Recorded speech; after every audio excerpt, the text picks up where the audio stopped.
শখে নিয়ে এসে এখন যা জ্বালায় পড়েছি।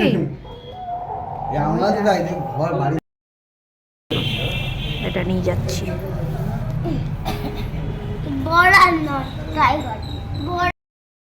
তো বাড়িতে এসে গেছে। মুরগিটার নাম কি বললো? টাইগার, মানে ওই ফাইটার নাকি, মানে যারা লড়াকু মুরগি হয় সেইগুলো। এই এদিকে তাকা তাকা। এর ওজন হলো, ওজনটা আপনাদের দেখাতে ভুলে গেছি, ওজন হয়েছে 2 কেজি 800 কত 860 গ্রাম।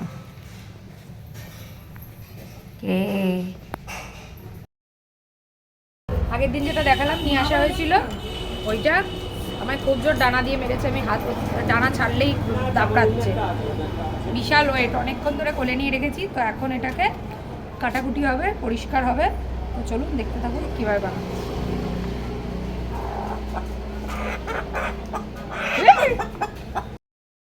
এই দেখুন, এটা পরিষ্কার করা হয়ে গেছে গরম জলে। এবার এটা কাটাকুটি হবে। মুরগিটা চর্বি দেখুন বন্ধুরা, চর্বি দেখেছে, পুরো হলুদ চর্বি, মাংসর মধ্যে মধ্যে চর্বি, আর লাল মাংসটা পুরো চর্বি দেখুন, শুধু চর্বি চর্বি চর্বি। এই দেখুন, এটা কিন্তু শুধু চর্বি বেরিয়েছে, শুধু চর্বি, পুরো গামলা হলুদ হয়ে গেছে। সেই পাটনাইটার যেরকম চর্বি হয়েছিল ঠিক ওরকম টাইপেরই, পাটনাইটার মতনই প্রচণ্ড চর্বি। এবার এটা কাটা হয়নি।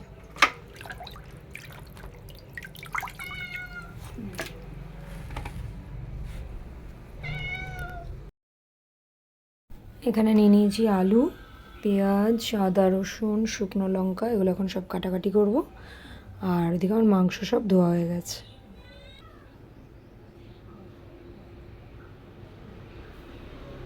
মিয়াও।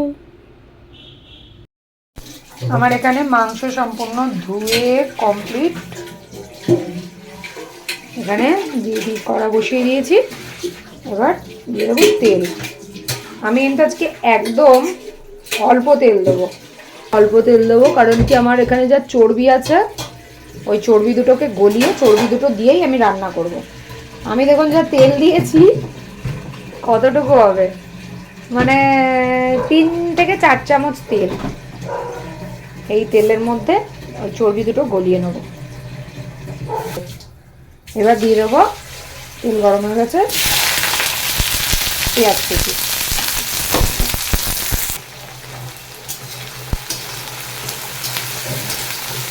বুঝতেই পারছেন তেল কইটুকু, পেঁয়াজ ভাজা হচ্ছে না। তো সুতরাং আমি এইবার এই পেঁয়াজের মধ্যে দিয়ে দেবো এই যে থোকা থোকা চর্বি, এই চর্বি দুটো। মাছের তেলে মাছ ভাজা, আমি মাংসর তেলে মাংস বানাবো। এই চর্বিটা গলে যাবে, যেরকম করে আমি ঠিক ওই ইয়েটা বানিয়েছিলাম পাটনাই মুরগিটা, ঠিক ওইভাবে। পাটনাই মুরগির তেল দিয়ে তো হাঁসের মাংসও বানিয়েছিলাম। পেঁয়াজ লাল হয়ে এসছে, দেখুন চর্বিগুলো গলে কইটুকু হয়ে গেছে, কতটা তেল বেরিয়েছে এখনই দেখুন। তাহলে এই পুরো মাংসতে চর্বি ভর্তি, তাহলে কত তেল বেরোবে। তো আমি এবার এতে দিয়ে দিচ্ছি মশলা। আজকে সব মিক্সিতেই করেছি। এতে আছে আদা, রসুন, শুকনো লঙ্কা, জিরে আর ধনে।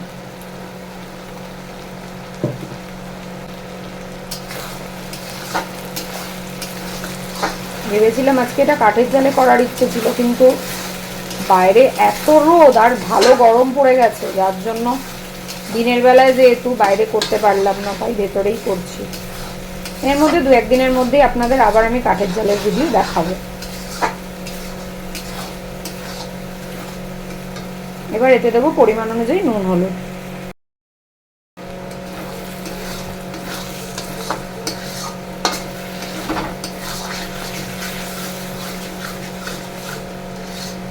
এটা আরেকটু কষানো হলে তারপর আমি এতে মাংসগুলো দেব। এবার মাংসগুলো দিয়ে দেবো।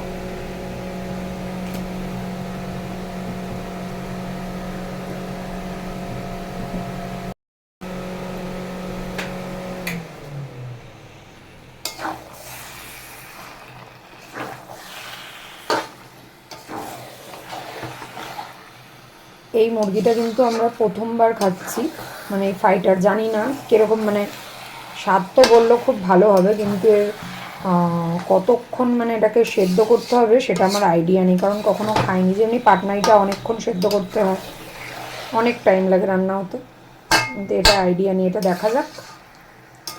বললো তো খেতে মাটনের মতন, যদিও মাংসটাও পুরো মাটনের মতনই, একদম লাল টকটকে।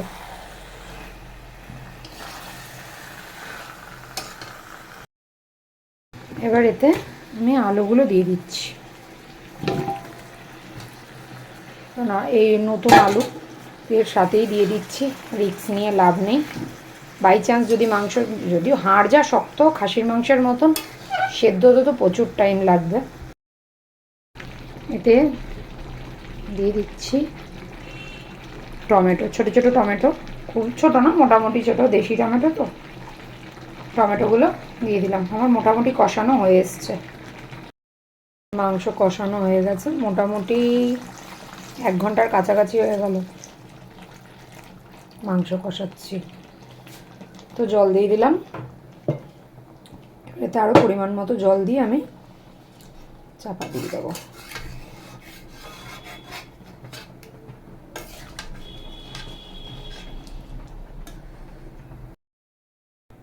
জল দিয়ে দিয়েছি, এবার ফুটতে থাকুক। আমার মাংস কিন্তু একদম রেডি বন্ধুরা। তো এবার আমি গুঁড়ো করে নিয়েছি গোটা গরম মশলা, গুঁড়ো করে দিয়ে দিলাম। একদম রেডি তরকারি।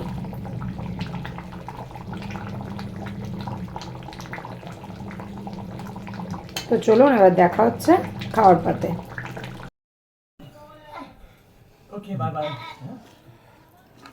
মশলা না, আলু, হ্যাঁ ব্যাস, আর কিচ্ছু লাগবে না। ঝোলও লাগবে না, ব্যাস, ওখানেই বস। খাইনি।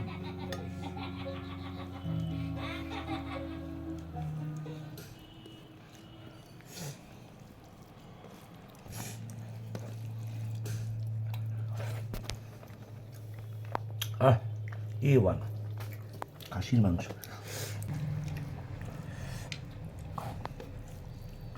3.5 ঘন্টা লেগেছে মাংস রান্না করতে। বন্ধুরা একজন হাড্ডি খাচ্ছে। মাংস কেমন হয়েছে? সেই সেই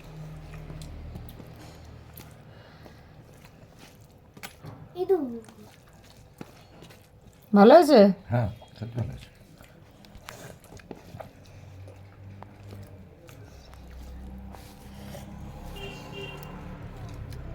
ভালো লাগলে রেসিপিটা অবশ্যই একবার ট্রাই করে দেখবেন। তবে এই মুরগি কোথায় পাওয়া যায় আমি তো সঠিক জানি না, আমাদের এখানে পাওয়া যাচ্ছিল তাই আমরা নিয়েছিলাম। তো ভিডিওটা ভালো লাগলে একটা লাইক কমেন্ট শেয়ার অবশ্যই করবেন।